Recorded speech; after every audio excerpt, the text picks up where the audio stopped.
Fundamental rights in the Indian constitution. Indian constitution में fundamental rights कौन कौन से दिए गए हैं? फंडामेंटल राइट्स मतलब सिटीजन्स के अधिकार क्या क्या हैं।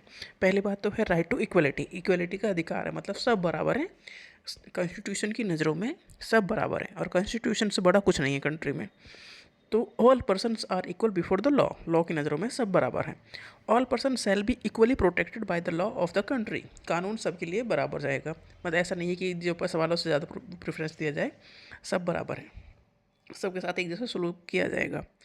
It also states that no citizen can be discriminated. Discrimination नहीं होना है, किस भेदभाव नहीं होना है against on the basis of their religion, मतलब रिलीजन के बेस पर डिस्क्रिमिनेशन नहीं होना है। कास्ट या सेक्स, मतलब मेल है कि फीमेल है, इस बेस पर किसी से कोई अधिकार छीने नहीं जाएंगे, भेदभाव नहीं होगा। Every person has access to all public place, जैसे कि प्ले ग्राउंड, होटल, शॉप्स। पहले ऐसा नहीं था ना कि जो वो थे अनटचेबल थे, लो कास्ट के, उन्हें माना जाता है नीचे जाति के लोग हैं, तो उन्हें नहीं अलाउ करते थे मंदिर में जाना, कॉमन प्ले ग्राउंड में खेलना। तो ये सब चीज़ें हटाई गई, कॉन्स्टिट्यूशन जब आया तो ये सब चीज़ें हटाई गई कि सभी, हर कोई जा सकता है। होटल्स है, प्ले ग्राउंड है, कुछ शॉप है, हर कोई जा सकता है। The state can not discriminate against any one in matter of employment. देखो, रोजगार के मामले में आप ये नहीं कह सकते कि ये लोग, इन लोगों को हम नौकरी नहीं देंगे, इन लोगों को नहीं देंगे। क्राइटेरिया जो भी होगा वो सबके लिए एक जैसा होगा, मतलब एम्प्लॉयमेंट के बेस पर एम्प्लॉयमेंट के लिए डिस्क्रिमिनेशन नहीं होगा। The practice of untouchability has also been abolished. काफ़ी इंपॉर्टेंट है, आर्टिकल 17 है।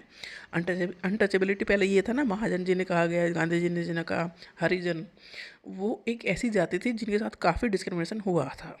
तो इस चीज़ को एबोलिश किया गया कि आगे ऐसा कंटिन्यू नहीं होगा। तो एबोलिशन ऑफ अनटचेबिलिटी कहा किया गया है, कॉन्स्टिट्यूशन में आर्टिकल दिया गया है स्पेशल इशू के लिए। तो आर्टिकल 17 है, अनटचेबिलिटी को ख़त्म करना है। अनटचेबिलिटी मतलब हरिजन्स को या उस कास्ट के लोगों को, मतलब उन्हें जैसे कुएं से पानी नहीं भरना है, दूर खड़े रहना है, उन्हें उनके घर में कोई दूसरा पानी भरेगा, मंदिर नहीं जाएंगे, कॉमन जो पाथवे सबके यूज़ करते वो उस रास्ते पे नहीं चलेंगे। तो ऐसी बहुत सारी प्रैक्टिसेस हो रही थी पहले। तो जब देश आज़ाद हुआ, कॉन्स्टिट्यूशन बनाया गया, तो इन चीज़ों को ध्यान में रखा गया कि ऐसा अब आगे ना हो। तो ये तो राइट टू इक्वलिटी हो गया। दूसरा राइट टू फ्रीडम, सब आज़ाद हैं। किसके लिए आज़ाद है? Right to freedom of speech and expression. आपको जो स्पीच और एक्सप्रेशन का अधिकार मिलता है कि आप कह सकते हो कि ये गलत है, ये सही है, कह सकते हो आप, सरकार ये सही कर रही है, ये गलत कर रही है। जैसे न्यूज़पेपर है, right to freedom of speech और एक्सप्रेशन का यूज़ कर रहे हैं। राइट टू फॉर्म एसोसिएशन, आप एसोसिएशन बना सकते हो। मतलब आप वहाँ तक आज़ाद हो जहाँ तक आप दूसरे को परेशान नहीं कर रहे हो, अपने भले के लिए सही ढंग से जो भी काम कर सकते हो कर सकते हो। Right to move freely and reside in any part of the country. Country में आप किसी भी स्टेट के को बिलोंग करते हो, आप किसी भी स्टेट में विद इन कंट्री रह सकते हो, इसके लिए कोई रोक टोक नहीं है।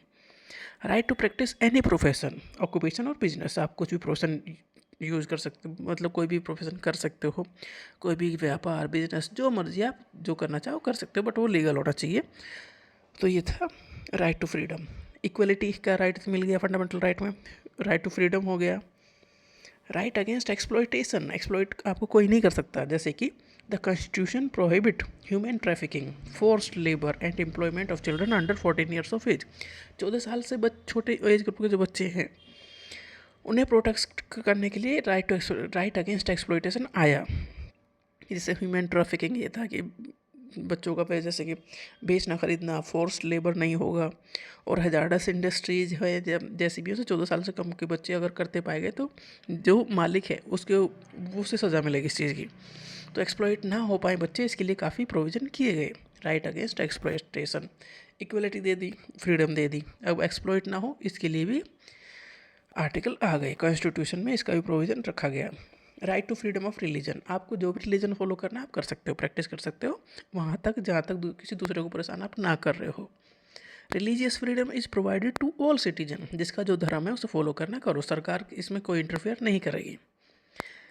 Every person has the right to practice, profess and propagate the religion of their choice. जो रिलीजन या धर्म आपको फॉलो करना चाहते हो आप कर सकते हो।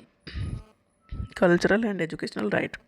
The Constitution states that all minority, religious or linguistic can set up their own educational institute. देखो जो माइनर ग्रुप जैसे कि जैन ग्रुप है, पारसी ग्रुप हैं, तो जो माइनॉरिटी हैं मतलब वो अपना जो कल्चर या उसे प्रिजर्व करना चाहते हैं, उसके लिए इंस्टीट्यूट खोलना चाहते हैं तो वो खोल सकते हैं।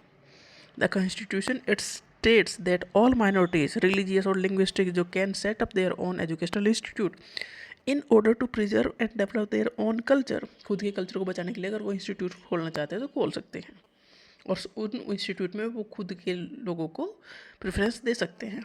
Right to constitutional remedies. This allows citizens to move the court if they believe that any of their fundamental rights have been violated by the state. अगर किसी को भी लगता है कि उसके फंडामेंटल राइट्स उससे छीने जा रहे हैं ना, तो इस चीज़ को लेके वो सुप्रीम कोर्ट में जा सकता है. ये अधिकार दिया है कॉन्स्टिट्यूशन ने. आर्टिकल 32 इसी का आर्टिकल है.